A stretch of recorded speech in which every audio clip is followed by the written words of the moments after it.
Sejumlah informasi dari berbagai daerah di Provinsi Banten kami sajikan dalam Berita Banten yang dipersembahkan oleh PRSSNI Banten dan disiarkan serentak oleh seluruh radio anggota di 8 kabupaten kota di Provinsi Banten.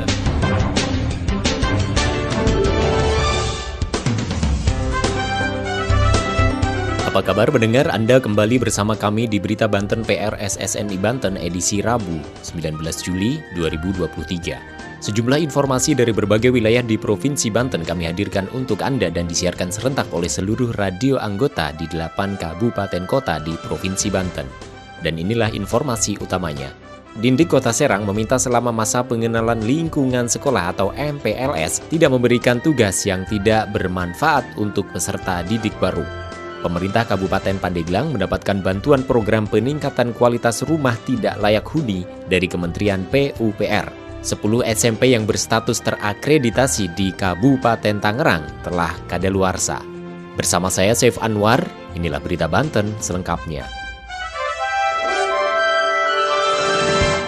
Pendengar, Dinas Pendidikan Kota Serang meminta selama masa pengenalan lingkungan sekolah atau MPLS, peserta tidak diberikan tugas yang memberatkan dan tidak bermanfaat. Dindik juga meminta pihak sekolah atau OSIS menghindari praktek-praktek perpeloncoan, bullying, serta tidak memberikan hukuman yang menyebabkan siswa menjadi traumatik. Berikut laporan Mamo Ervanto dari Radio Harmoni FM Serang. Selama masa perkenalan lingkungan sekolah atau MPLS, Dinas Pendidikan Kota Serang menekankan pihak sekolah serta pengurus OSIS tidak memberikan tugas yang tidak bermanfaat kepada peserta didik baru. Jelas Kepala Dinas Pendidikan Kota Serang Suherman. Antisipasi tindakan perpeloncoan, bullying, dan tugas-tugas yang memberatkan siswa baru, Dinas Pendidikan Kota Serang telah memberikan instruksi bagi seluruh pihak sekolah serta pengurus OSIS. Suherman, Kepala Dinas Pendidikan Kota Serang menyampaikan, jangan memberikan tugas-tugas kepada siswa baru dengan hal-hal yang memberatkan serta yang aneh-aneh. Kemudian dirinya juga menyampaikan, jangan memberikan hukuman-hukuman yang membuat peserta didik baru trauma ataupun menjadi beban. Suherman menyarankan agar pengurus OSIS memberikan hukuman-hukuman yang bersifat edukasi. Dan berikut adalah lengkap kami dengan Kepala Dinas Pendidikan Kota Serang Suherman. MPLS, saya sudah tadi ngomong ke Kang Ari juga bahwa MPLS hindari kekerasan, hindari perpeloncoan, hindari bullying, hindari juga tugas-tugas yang memberatkan siswa. Contoh sesuatu yang aneh-aneh suruh membawa ke sekolah sementara mendapatkan barangnya juga susah. Dan kalau ada siswa yang masuk ke sekolah ditugaskan oleh kakak kelasnya tidak terpenuhi, itu pun saran saya tidak harus dihukum. Berilah hukuman-hukuman yang sifatnya edukatif gitu. Jangan hukuman fisik maupun psikis. Kalau misalkan ada temuan saya beri sanksi. Dalam MPLS itu sifatnya yang meringankan saja, mengenal lingkungan sekolah, siapa gurunya, di mana kelasnya, siapa kakak kelasnya, memperbanyak tanda tangan, kenal dengan semua orang gitu.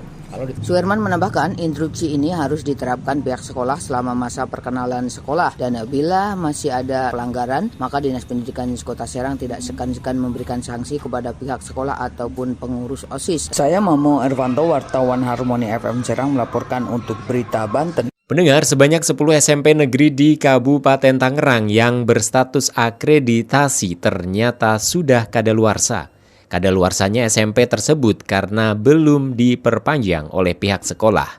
Berikut laporan Raima Silitonga dari Heartline Radio Tangerang. Dari Tangerang dilaporkan sebanyak 10 sekolah menengah pertama negeri atau SMPN di Kabupaten Tangerang berstatus akreditasi telah kadaluarsa. Hal ini diungkapkan oleh anggota DPRD Kabupaten Tangerang dari fraksi Partai Demokrasi Indonesia Perjuangan, Deden Umardani. Deden menyampaikan kadaluarsanya akreditasi sekolah tersebut karena belum diperpanjang oleh pihak sekolah. Permasalahan tersebut juga telah dilaporkan ke Dinas Pendidikan Kabupaten Tangerang. Deden menyayangkan akreditasi sekolah yang telah kadaluarsa tersebut sangat mencoreng mutu pendidikan di Kabupaten Tangerang. Jika dihitung secara persentase, jumlah sekolah yang akreditasinya telah kadaluarsa mencapai angka 11%. Atas dasar tersebut, Deden mempertanyakan kinerja 10 kepala SMP negeri yang seolah sengaja membiarkan akreditasi sekolahnya kadaluarsa. Anggota fraksi PDIP tersebut juga mengaku pihaknya bukan mencari siapa yang salah, namun sistem kontrol yang harus dilakukan oleh Dinas Pendidikan Tangerang saat ini juga. Saya Ria Masilitonga dari Heartline Radio Tangerang melaporkan untuk Berita Banten. Berita Banten.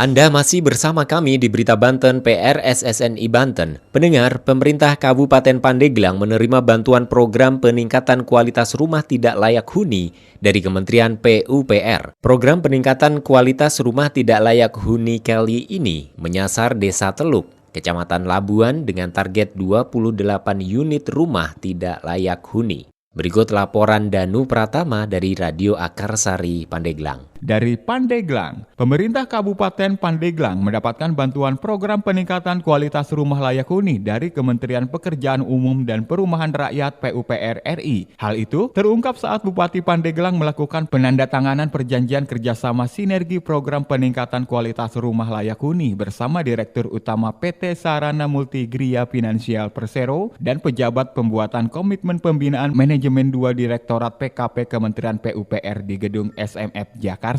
Dalam kesempatan tersebut, Direktur Utama PT Sarana Multigria Finansial Persero Ananta Wiyogo mengatakan program peningkatan kualitas rumah layak huni sebagai upaya pemerintah dalam mendukung aspek peningkatan ekonomi masyarakat. Program peningkatan kualitas rumah layak huni untuk Kabupaten Pandeglang menyasar Desa Teluk, Kecamatan Labuan. Adapun target sasaran sebanyak 28 unit dengan jumlah nominal anggaran sebesar 1,285 miliar rupiah. Sementara itu, Bupati Pandeglang Irna Narulita menyampaikan apresiasi dan ucapan terima kasih kepada semua pihak yang telah mendorong program peningkatan kualitas rumah layak huni di Kabupaten Pandeglang. Danu Pratama Akarsari FM menginformasikan untuk Berita Banten. Pendengar, demikian sejumlah informasi yang telah kami sajikan di Berita Banten kali ini. Saya Saif Anwar, sampai jumpa.